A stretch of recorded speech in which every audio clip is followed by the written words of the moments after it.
Hey, what's with that attitude? It's Christmas. Work with me here. My husband kept saying that, but I was so overwhelmed by pain that I couldn't even think straight. Hold on, my stomach hurts really bad right now. I tried to explain, but he wouldn't listen. Seriously? You're probably faking it. You're so cowardly. Please, it really hurts. If I end up in the hospital, I won't be able to take care of our daughter. Come home now. You need to stop this. I told you not to embarrass me in front of the relatives. Don't tarnish my reputation. Just bear with the stomach pain. He shouted. Then he hung up the phone. Exhausted from the conversation, I sat down, feeling a wet sensation below. Oh, no, my water broke. I tried to move quickly, but the pain intensified, and I couldn't move. I needed to clean up. But first, what about our daughter? As I tried to bear the pain, my daughter, concerned, entered the room. Mom, what happened? My name is Emily, a 35-year-old office worker. I live with my husband Henry, also an office worker, and our daughter Lily, who's in the 3rd grade. I had Lily when I was 24 and hadn't been pregnant for a while, so I thought I wouldn't have another child. But to my surprise, I'm pregnant again after 9 years and due next January. It's unexpected, but my heart swells with joy. Lily is over the moon about getting a sibling. I'll help take care of the baby. However, there's one person who isn't thrilled about the pregnancy. My husband Henry. I'm currently on maternity leave, and he keeps complaining, saying things like, I am just eating for free. I mean, whose child does he think this is? It's ours. Plus, I'm still getting paid during my leave. I avoid confronting him because it seems to hurt his pride. But lately, Lily has been standing up for me. She's a great communicator, and she often leaves Henry speechless. Mom's taking a break because she's having a baby. Giving birth is tough, and you wouldn't understand, Dad. She's been doing housework even while pregnant. Why are you being so mean to her? Henry, flustered and embarrassed, often retreats to his room with a red face. Thanks to Lily, I've been spared from Henry's snide remarks. She's been reading books about pregnancy and childbirth with me, and I'm proud of how smart she's become. Still, I feel guilty for letting her witness our arguments. She would prefer if we got along after all. I have been diligent with housework, partly out of guilt towards Henry, who's always working, but then something happened. Henry loves his childhood home and often goes back for holidays and other occasions. If he went alone, I wouldn't mind, but he always insists I come with him, saying, It's a wife's duty. Don't embarrass me in front of the relatives. Saying things like that ignores my feeling and takes me away. It's a 6-hour drive to his parents' house, so we always stay overnight. My in-laws were considerate, suggesting, it must be hard to come every time. Let's just gather for Christmas. However, Henry would insist. Don't you care about the home I grew up in? Just because we value your parents' home doesn't mean we have to go back every time. It might be a bit much to visit so often, don't you think? I tried reasoning, but he would argue, It's the home I grew up in. Showing up with my wife and kids is a way to honor my parents. Are you trying to prevent me from doing that? There were many times we wouldn't agree. In fact, when our daughter was born, I had high blood pressure from the pregnancy. I collapsed at my in-laws and ended up in the hospital. Yet Henry was adamant about going back the next Christmas. I just want to stay home this time. We don't know what might happen, I pleaded. Pregnancy isn't an illness. There's no need to worry so much. He would retort, It's not about liking or disliking your family's home. I'm genuinely concerned. I can't believe he expects me to sit in the car for 6 hours with this huge belly. Though I didn't need to be hospitalized this time, I want to rest at home, especially after what happened last time. Please, just listen to me. If something happens, you're the only one I can rely on. Can't you just stay home this Christmas? Even after I pleaded, Henry didn't budge. Instead, he got angrier. his face turning red. You just don't want to go back to my family's home, do you? I have been regularly seeing the doctor and they say everything's fine. I never said I didn't want to go. I'm just genuinely worried. Oh, really? Then you talk to my family about it. With that, Henry started dialing his parents' house. He handed me the phone. Reluctantly, I took it and Ethan answered. Ethan and his wife live with Henry's parents. Since Ethan and his wife are already there, I don't see why we need to visit so often. Hello, Henry. Oh, Ethan, sorry, it's Emily. Oh, Emily, what's up? Ethan, I'm sorry, but with the baby due around Christmas, I was hoping to stay home. Hearing this, Ethan responded, Of course, that's understandable. This is a challenging time for you and you shouldn't have to stress about family obligations. His words, "Take care of yourself," brought tears to my eyes. Ethan continued with comforting words. We should have been more considerate last time. We should have stopped you from coming. No, it was my fault. Don't say that. You're the one going through the most. It's only natural for us to be considerate. Let us know if there is any way we can help. We're excited about the new addition to the family. What a kind person. I couldn't help but vent about Henry. He's insisting we go to his parents' house next Christmas too. Even when I express my concerns about the baby possibly arriving soon, he brushes them off. He even accused me of not wanting to repay his parents' kindness. As I explained, my voice quivered. Ethan asked, Can you put it on speaker and call Henry? What is it, Ethan? Henry, are you seriously trying to bring Emily home for Christmas? Yeah, but she's being stubborn and doesn't want to. Do you even understand why she's hesitant? What? She probably just doesn't want to be around my family. She's being selfish. Ethan's anger was palpable. Have you forgotten what happened last time? What if it happens again? We were genuinely worried when Emily was hospitalized. And now you're just brushing it off? Are you a doctor? The condition she was diagnosed with last time could have been life-threatening for her and the baby. How would you take responsibility if something happened? And making her travel for 6 hours? What if she faints on the highway? How long would it take for an ambulance to arrive? Have you even considered the safety of Emily and the baby?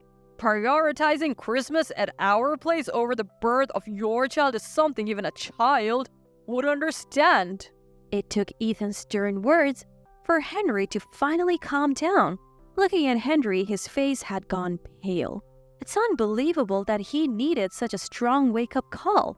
Then Ethan said to me, I am truly sorry for the trouble Henry has caused you. Please accept my apologies on his behalf. Spend Christmas at home and relax. I'll let Mom and the relatives know.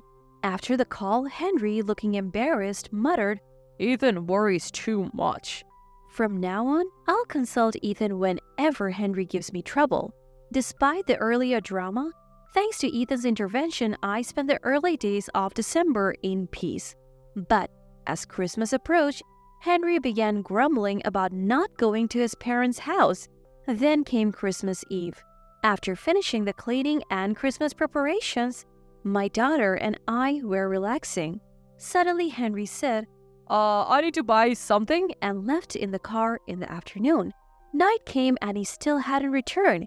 He didn't answer my calls. So my daughter and I had our Christmas dinner, sang some carols, and tried to enjoy the evening. Where could Henry be? With that thought in the back of my mind, we had our Christmas cake and spent a peaceful Christmas Eve. The next morning, Christmas Day, Henry still hadn't returned. I wished he would at least contact me. His prolonged absence was concerning. Though we don't live in a heavy snowfall area, accidents can happen. Feeling a mix of irritation and worry, my daughter and I began our meal. Then, I received a call from Henry. There was a lot of noise in the background. Hey, you should come over too. Come where? To my childhood home, of course. What? All the relatives are here having a drink. Hurry up. Turns out, Henry had gone to his parents' house on Christmas Eve. You said you were going shopping. Was that a lie? I don't know, but I might eat your portion too. Henry was clearly drunk. After all my pleas, he hadn't understood at all. My daughter looked worried. To avoid a fight, I continued the call in another room. Just ask Ethan or a relative to drive you home. As I said this, a sudden pain hit me. But even in this situation, Henry's tone became more irritated. Hey, what's with that attitude? I've been putting up with your whims. Cooperate for once. It's Christmas. I have only asked him to be patient for Christmas and he hasn't been cooperative at all. It's embarrassing if everyone's there and we are the only ones missing. Henry kept going on, but I was distracted by the increasing pain. Oh, wait, I'm in a lot of pain right now. It's getting worse. I tried to convey my situation, but Henry wouldn't listen. Really? You're probably faking it. You're so deceitful. It really hurts. If I get hospitalized, who will take care of our daughter? Come home now. You stop it. I told you not to embarrass me in front of the relatives. Don't tarnish my reputation. Just bear with the pain. Henry shouted. The call abruptly ended. Exhausted from the exchange with Henry, I slumped down, only to feel a wet sensation below. Oh no, my water broke. I tried to move, but the pain was intensifying. I needed to clean up. But more importantly, what about my daughter? As I tried to bear the pain, my daughter, looking worried, entered the room. Mom, where's Dad? Sorry, Lily, can you come here for a moment? What's wrong, Mom? Lily, can you call an ambulance with this phone? Paralyzed by pain, all I could do was ask. Lily, seeing my state, was clearly shaken and unsure. I realized I hadn't taught her how to call for help. Before I could explain, she exclaimed, "I'll get the neighbor," and dashed out. In a moment, our neighbor arrived. Lily, realizing she couldn't handle the situation, had wisely sought an adult's help. "Emily, are you okay? I'll call an ambulance right away." My neighbor said so and called an ambulance.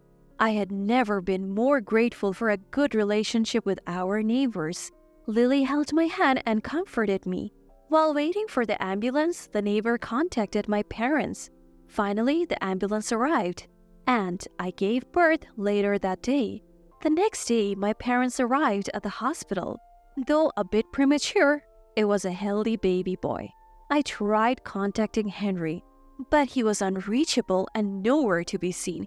He only showed up after the new year, brought by Ethan. Ethan came in with Henry. Ethan, though not involved, apologized to me. I'm sorry for bringing Henry late. He turned off his phone since Christmas. I didn't realize what had happened to you. While Ethan apologized, the one who should have been sorry, Henry, just sulked. Apparently, my father had been trying to reach Henry's phone, but ended up calling our home phone. "Ethan, I appreciate you coming, but I can't stand to see Henry right now. I'm even considering divorce." Upon hearing this, Henry, who had been sulking, looked up in shock. What? You're so audacious. Who are you to talk about divorce? Ethan was taken aback. Hey, Henry, what are you saying? Emily is just exaggerating. She just wants attention. Just then, the door opened. What did you just say? It was my father. Oh, father-in-law. Henry was visibly shaken. My father had just returned from lunch with my daughter. Henry, do you always talk to my daughter like that? No, I mean, answer me. Henry cringes at Dad's angry voice.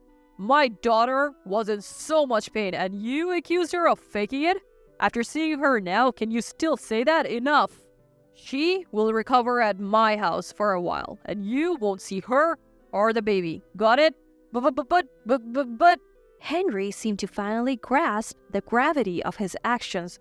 Who will take care of me when I'm at work? I take back my earlier thought. He is irredeemable. Do it yourself. Emily worked and took care of the house even before her maternity leave, right? If you're an adult, you can manage. Even as my father scolded him, Henry tried to argue, but Ethan stopped him. I am truly sorry for Henry's behavior. Congratulations on the baby. Though it's late, please accept this gift. Ethan handed over a gift and left with Henry. Dad, I'm sorry for the trouble. When he came to ask for your hand, I thought he was a trustworthy man. After that, I took some time to recover at my parents' house. Thankfully, my daughter was on winter break. After about 2 weeks, I went back to the house where Henry was, accompanied by my father. I left our baby boy and daughter in the care of my mother. Upon arriving home, I was met with the sight of Henry and a messy house littered with trash. It was clear he hadn't cooked. There were piles of fast food and delivery boxes. We sat in the living room, my father joining us, and I began the conversation with Henry. To be frank, I want a divorce, I said, handing Henry the divorce papers. You're serious about the divorce?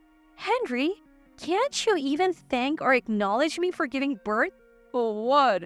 It's natural for a mom to give birth. It's not like you're working. Henry's attitude from the get-go was appalling. My father's expression grew stern.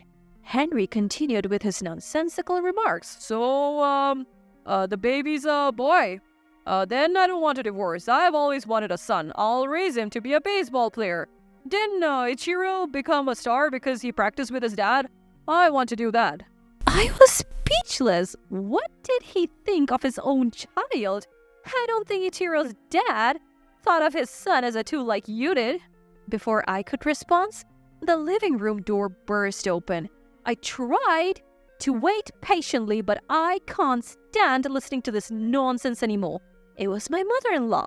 Henry was taken aback by her sudden appearance. Henry, get a grip. Who do you think allows you to work stress-free? Who takes care of the kids in your absence? Who cooks every meal? Who keeps this house running? It's all thanks to Emily. Look at the state of this house after just 2 weeks without her. You are so ungrateful. Divorce is the only option. Don't trouble Emily anymore. Mother-in-law's outburst left Henry speechless. He signed the divorce papers without further protest. With that, our divorce was finalized. Through a lawyer, I ensured Henry would pay child support for both our daughter and son. As for Henry's current situation, he has been forcibly taken back to his parents' house. There, he's being trained by his mother and Ethan, doing daily chores and cooking. He seems to be struggling with the housework, often complaining about wanting to escape the house. It's ironic how the man who once loved being at his parents' house now despises it. On the other hand, I successfully completed my maternity leave and parental leave and returned to work. Thanks to the generosity of my in-laws, I was given the house Henry and I lived in as part of the property division. I'm truly grateful for their kindness as they didn't want my daughter to transfer schools and feel lonely. My daughter seems to be disappointed in Henry because of what happened. She's refusing to see him even though we have just divorced. I don't intend to let my son see him either. I think I'll let Henry's parents set him straight. Maybe one day if he changes his ways and the kids want to see him, I might allow it. But that day might never come. Regardless, I'm determined to raise our children right. I'll work hard today and every day for the sake of my precious children.